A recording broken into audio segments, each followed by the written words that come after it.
Welcome to Samba Samba. Enjoy the video. You begin by confirming legal authority and immediate responsibilities. Read your operating agreement and articles so you know the vote threshold and any waiting periods.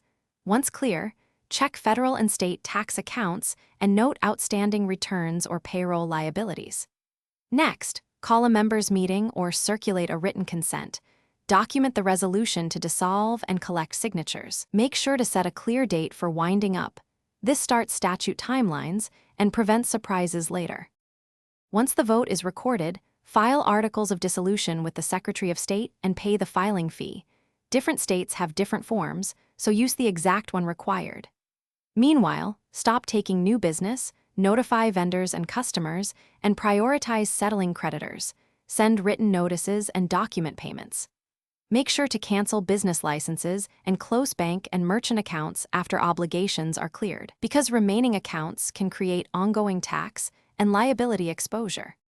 You finish by filing final tax returns and issuing final Form 1099s and W-2s, mark returns as final, and pay any remaining taxes. After that, obtain any tax clearance or a certificate of dissolution from the state and keep all dissolution records for the statutory retention period. If the state rejects your submission, don't panic. First check for unpaid taxes, missing signatures, incorrect entity names, or outstanding annual reports. Correct the specific error. Thanks for watching. Consider subscribing if we helped you.